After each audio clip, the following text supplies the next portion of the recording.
नमस्कार मैत्रिणींनो, छाय रेसिपी युट्यूब चॅनल मध्ये आपल्या सर्वांचं खूप खूप स्वागत आहे। तर मी इथे घेतलंय मिक्स डाळी। तर हरभऱ्याची डाळ घेतली आहे, मुगाची डाळ, उडदाची डाळ आणि तुरीची डाळ। आपल्याकडे ज्याही डाळी असेल त्या आपण आणखी यासोबत मिक्स करू शकतो। तर इथे सर्व डाळी मी एका प्लेट मध्ये काढून घेतलंय। डाळींचं प्रमाण आपल्याला हवं तेवढं आपण घ्यायचंय। तर मी तर 2 ते 3 माणसांसाठी डाळ तडका बनवणार आहे, त्यासाठी मी एवढे डाळी घेतले आणि डाळ एका बाउल मध्ये काढून घ्यायच्या आणि पाणी घालून आपल्याला ही डाळ स्वच्छ धुवून घ्यायची। घरची डाळ असल्यामुळे जास्त याच्यामध्ये खराब निघत नाही। दुकानच्या डाळींमध्ये खूप पॉलिश असते, त्यामुळे त्यामध्ये खूप पाणी खराब निघते। तर आता कुकर घ्यायचं, कुकर मध्ये पाणी घालून घ्यायचं आणि त्यामध्ये आता आपली धुतलेली स्वच्छ डाळ घालून घ्यायची। तर सर्व डाळ मी कुकर मध्ये इथं घालून घेणार आहेत आणि आपली तर डाळ घालून झाल्याच्या नंतर आपण कुकर मध्ये काहीतरी थोडस पाणी घालून घ्यायचं आणखी आणि त्यामध्ये हळदी पावडर घालून घ्यायचंय, थोडस मीठ घालून घ्यायचं आणि तेल घालून घ्यायचं। याने डाळ व्यवस्थित शिजते आणि खायलाही खूप टेस्टी लागते। आता कुकरला झाकण लावून घ्यायचं आणि गॅसवरती कुकर इथे ठेवून घ्यायचे। 2 ते 3 शिट्ट्या देईपर्यंत कुकर आपल्याला इथे गॅसवरती राहू द्यायचे। त्यानंतर आपण करूया डाळ फोडणीची तयारी। तर मी इथे घेतलंय कांदा, हिरवी मिरची, लसूण, अद्रक आणि टोमॅटो। तर अद्रक लसूण आपल्याला इथं पेस्ट करून घ्यायची आहे आणि कांदा आपल्याला इथं बारीक कट करून घ्यायचे। हवं तर आपण लांब्या स्लाइस मध्ये पण इथं कांदा कट करून घेऊ शकतो। तर मी इथं छोट्या छोट्या साईज मध्ये कांदा कट करून घेतलाय। त्यानंतर आपण इथं टोमॅटो पण कट करून घ्यायचंय। तर टोमॅटो पण मी इथं बारीकच कट करून घेतलाय, जेणेकरून फोडणीमध्ये तो पटकन शिजतो।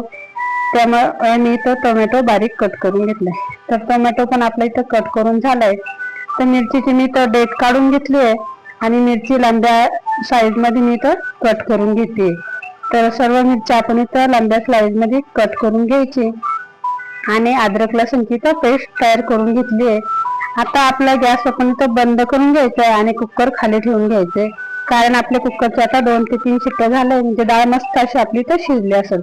गॅसवरती कढई ठेवून घेतली, कढईमध्ये 2 चमचे तेल घालून घेतलंय आणि पोहे खाण्याच्या चमच्याने 1 चमचा मोहरी घालून घेतली आहे। त्यानंतर मोहरी तडतडली आणि मी लगेच जिरा घालून घेतलंय। जिरा घातल्याच्या नंतर मी तर तडका मिरची घेतली, आपल्याकडे हवे असेल तरच आपण घालायच्या। त्यानंतर मी तर कढीपत्ता घालून घेतलाय आणि आपण कट केलेली हिरवी मिरची पण घालून घेतली। सर्व मसाले तडतड झाले त्यानंतर मी तर कांदा घालून घेतलाय। कांदा पण आपल्याला ब्राऊन कलरचा होईपर्यंत मस्त असा परतून घ्यायचा आहे आणि त्यासोबतच आपण अद्रक लसूणची पेस्ट घालून घेतली आहे। मस्त असा कांद्याचा रंग बदललाय।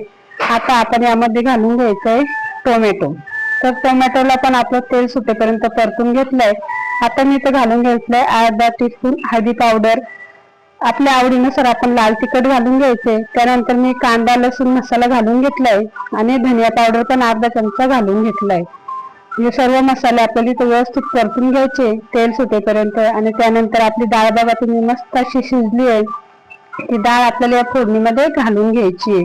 आपल्याला हवी तितकी आपण इथं डाळ बनवून घेऊ शकतो, घट्ट पातळ आपण आपल्या आवडीनुसार ही डाळ बनवून घ्यायची।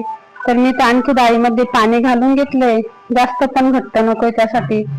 तुम्ही बघताय डाळ व्यवस्थित आपली इथं झाली आहे आणि मस्त असं मीडियम साईज मध्ये मी इथं डाळ बनवून घेतली। जास्त घट्ट किंवा जास्त पातळ पण मी इथं डाळणी बनवलेली आहे।